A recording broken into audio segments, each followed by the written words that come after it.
Olá, irmãos. Essa semana, em nossas devocionais, nós vamos seguir os passos de Jesus na última semana do seu ministério. Essa semana é chamada de Semana Santa e nós rememoramos a morte do Senhor Jesus Cristo e celebramos a sua ressurreição.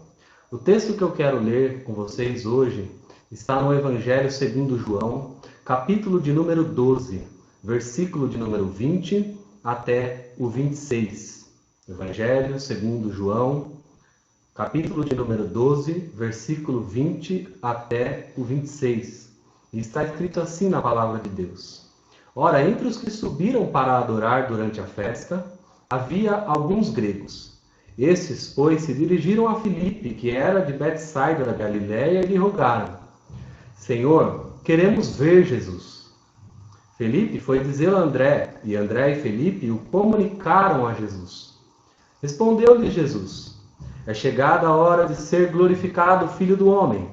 Em verdade vos digo, se o grão de trigo caindo na terra não morrer, fica ele só, mas se morrer, produz muito fruto. Quem ama a sua vida, perde-a, mas aquele que odeia a sua vida neste mundo, preservá-la-á para a vida eterna. Se alguém me serve, siga-me, e onde eu estou, ali estará também o meu servo. E se alguém me servir, o Pai o honrará. Amém. Vamos orar. Senhor nosso Deus, Tu és maravilhoso, Pai. Tu és perfeito em todas as suas obras. Nós celebramos, ó Senhor, porque Tu és bendito, Tu és glorioso, Tu és maravilhoso. Não há outro como o Senhor, ó Pai. Ó Deus, que nessa semana nós possamos colocar o nosso coração diante das verdades eternas, diante daquilo que o Senhor Jesus Cristo fez por nós, diante do sacrifício do Cordeiro, e assim nós possamos Te dar glória, honra e louvor por tudo que o Senhor fez por nós. Obrigado porque o nosso Senhor se entregou, e obrigado, ó Deus, porque nele nós temos a vida eterna. Ó Deus, fala conosco neste momento, que Teu Santo Espírito fale através da Tua palavra, que é santa, que é viva e que é eficaz. E que a glória, a honra e o louvor sejam dados somente a Ti, em nome de Jesus Cristo. Amém. Essa passagem que nós lemos é interessante porque fala da hora que havia chegado. O Evangelho de João, ele faz um certo suspense sobre a hora de Jesus. Em diversos momentos dos relatos bíblicos de João, ele vai dizer que os guardas não conseguiram prendê-lo porque ainda não havia chegada a sua hora. Mas aqui a afirmação do mestre é que a hora, enfim, havia chegado. Ele iria padecer nas mãos dos romanos, ele iria se entregar no madeiro em favor de pecadores, ele iria dar a sua vida em favor daqueles que creem. E o texto nos diz algo interessante. Alguns gregos queriam ver Jesus. Ao invés de eles chegarem diretamente para o mestre, eles procuram um de seus discípulos, que no caso foi Filipe, e fala: Filipe, ou no texto chama: Senhor, queremos ver o mestre. Aqui o que está em jogo, especialmente, é a lógica da revelação bíblica. Porque a salvação veio primeiro para os judeus. A salvação veio primeiro para aquele povo exclusivo e separado por Deus desde o Antigo Testamento. Mas o Evangelho de João, no capítulo de número 1, diz que Jesus veio para os seus, mas os seus não o receberam. Então, quando Jesus recebe a notícia de que alguns gregos queriam ver ele automaticamente sabia que o seu momento havia chegado. Esses gregos, pelo que o texto nos informa, iam para a festa adorar. Provavelmente eles tinham aderido à fé judaica e participavam dos rituais judaicos, embora um grego não podia fazer todas as coisas que os judeus faziam, mas provavelmente eles são prosélitos que aderiram à fé e estavam ali participando e quiseram ver o Mestre, quiseram ver o Senhor Jesus. Felipe então atende o pedido, chama André e vai dizer para Jesus, diz então o texto, que ele vai até André e junto com André comunica ao Senhor que os gregos queriam vê-lo. Aqui, especialmente, a gente já tem uma primeira lição nesse texto. Os discípulos de Jesus têm a função de mostrar a Cristo. Os seguidores de Jesus Cristo têm a responsabilidade, a função de apresentar Cristo ao mundo, de apresentar o Senhor Jesus Cristo para todos os povos. Assim como Felipe mostrou Jesus, apontou para Jesus, apresentou o Mestre para aqueles homens, os discípulos de Jesus hoje também têm a responsabilidade de mostrar quem é Cristo. E ao ouvir essa notícia, Jesus fala: é chegado então o meu momento. E por que Jesus fala isso? Porque Jesus, ele veio não apenas para morrer pelos judeus, mas sim pela sua igreja, pelo seu povo que está espalhado em toda a face da terra. Quando essa notícia de que os gregos estavam interessados no Mestre, interessados em ver Jesus, Jesus entende que era chegado então o momento agendado por Deus da sua glorificação. E a resposta de Jesus no versículo de número 23 é que Jesus diz: é chegada a hora de ser glorificado o Filho do Homem. Cristo é glorificado, irmãos, quando ele se entrega no madeiro. Cristo é glorificado quando ele morre em favor de pecadores. Jesus sabia que o seu momento havia chegado e dentre poucos dias ele iria se entregar naquela cruz infame. Mas a sua glorificação também diz respeito não apenas a ele ser levantado na cruz e crucificado diante dos homens, mas também diz respeito à sua ressurreição, quando ele é levantado da tumba, quando ele é levantado daquela sepultura, e então ele depois é assunto aos céus e glorificado à destra de Deus, o Pai.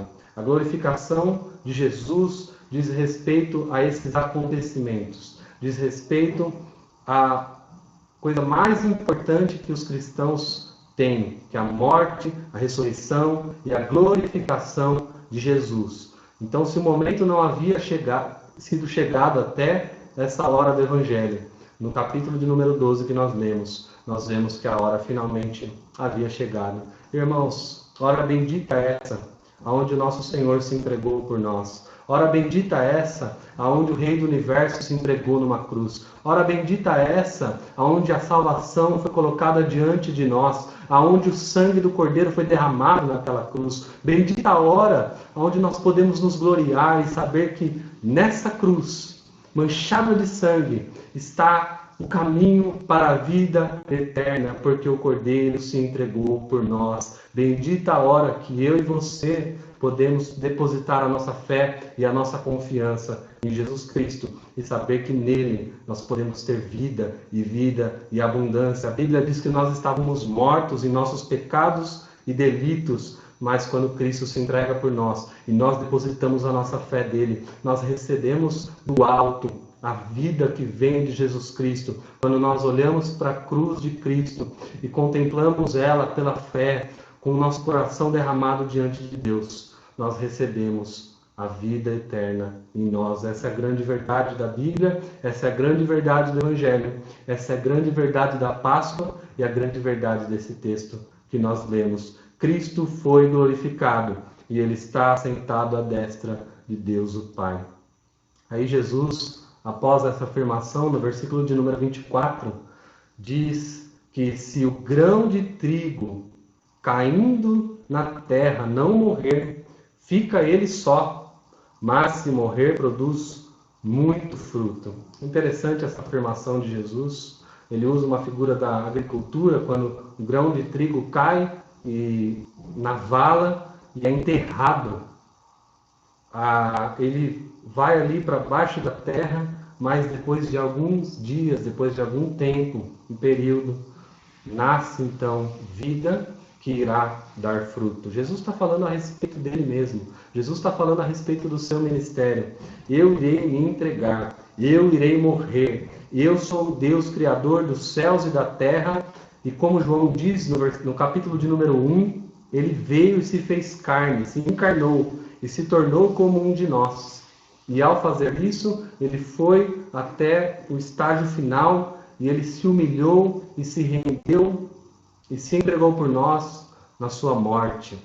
Quando ele se entrega, ele vai para a sepultura, para o lugar mais humilhante que ele poderia ir como Deus eterno que ele é. Mas depois de 3 dias ele ressuscitou. Todos aqueles agora que creem nele podem ter a vida dele, porque a vida está nele. Ele não está morto, ele ressuscitou. E essa é a grande mensagem da Páscoa. Mas além disso, irmãos, o texto também continua e Jesus Cristo agora aponta para os seus discípulos.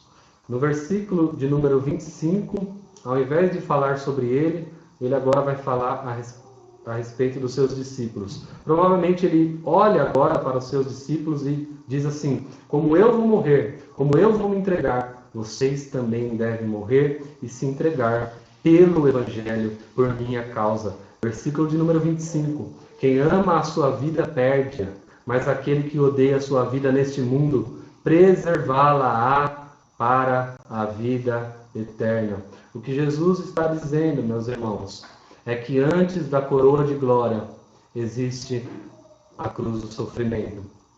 Antes de nós sermos glorificados junto ao Pai, quando vier a vida eterna, quando nós formos para o lugar que Ele preparou para nós, até nós chegarmos lá, o caminho que nós vamos experimentar é o caminho do sofrimento. Nós nos assemelharemos a Ele, assim como Ele sofreu, nós devemos sofrer por Ele. Assim como Ele se entregou por nós, nós também devemos nos entregar a Ele. E o que Jesus está falando é que quem ama a sua vida, quem ama esse mundo, quem ama as coisas terrenas, não pode ser servo dele, não pode servir a ele. Não tem como ser um seguidor de Jesus Cristo com os olhos presos neste mundo. Então Jesus fala, mas quem entrega a sua vida, quem morre para si mesmo, para me seguir, esse sim terá a vida eterna. Esse sim poderá comemorar e celebrar a vida juntamente com Cristo. Esse é o desígnio de Deus para nós, irmãos. Nos arrancar desse mundo e nos mostrar a glória do mundo vindouro. Nos arrancar do mundo de pecado, de sujeira, de coisas que não agradam a Deus, de impureza, e nos levar para o reino do Filho do seu amor. Esse é o desígnio de Deus. Mas muitos de nós estão presos às coisas terrenas, entretenimento, dinheiro, preocupações com essa vida, preocupações com status, com prazer. Este não pode ser seguidor de Jesus Cristo. E o texto termina, irmãos, o versículo de número 26, Cristo diz: se alguém me serve, siga-me. Se alguém me serve, siga-me.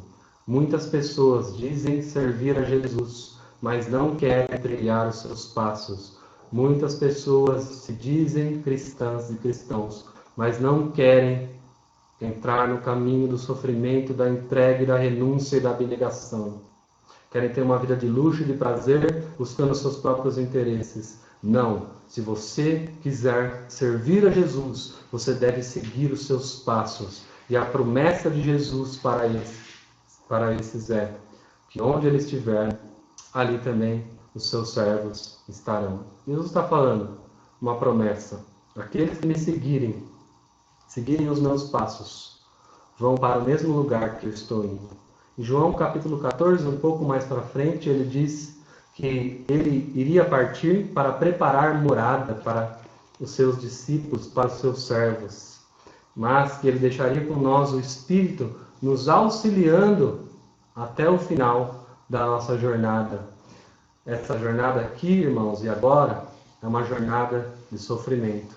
Mas quando nós chegarmos lá, não haverá choro, não haverá morte, não haverá dor, não haverá pranto. não haverá lamento. Creia nisso. Se você depositar a sua vida, se você morrer para esse mundo e viver para Cristo, na glória, no porvir, na vida eterna, o Pai, Criador dos céus e da terra, irá honrar você e irá te colocar juntamente com Ele. E é exatamente o que o texto diz no final do versículo de número 26. Se alguém me servir, o Pai o honrará. Ó, irmãos, que verdade bendita. Cristo fala, minha hora chegou, eu vou me entregar, e de fato Ele se entregou. Na cruz Ele deu o último suspiro e entregou o seu Espírito. Na cruz Ele disse, está consumado. Na cruz, o sangue vertido foi derramado em favor de pecadores. Na cruz, nós temos vida, e vida em abundância. Essa é a mensagem da cruz, essa é a mensagem do Evangelho. Agora nós, cristãos, devemos entregar a nossa vida a Ele, como uma oferta de adoração, como uma oferta de renúncia, de abnegação, sabendo que um dia nós estaremos juntamente com Ele, e ali nós celebraremos a vida eterna para todo sempre. Deus te abençoe. Feche seus olhos. Vamos orar. Senhor nosso Deus e Pai, bendito seja o teu nome, Deus. Nós te louvamos pelo Senhor Jesus Cristo. Te louvamos porque Ele é o Rei da Glória. Mesmo sendo Deus, se fez servo, se fez homem e se entregou por nós. Ó verdade bendita que a hora chegou, a hora que Cristo estendeu os seus braços em favor de pecadores como nós. Hora bendita que aquele domingo de manhã Cristo saiu daquela sepultura, porque Ele está vivo e estará vivo conosco. E nós celebraremos com Ele para todos sempre. Que a mensagem da cruz, a mensagem do Evangelho, seja o centro da nossa vida e que nós possamos renunciar tudo por Ele, para a glória dEle, pelo nome dEle. E é em nome de Jesus que nós oramos. Amém. Deus te abençoe. Fique com Deus.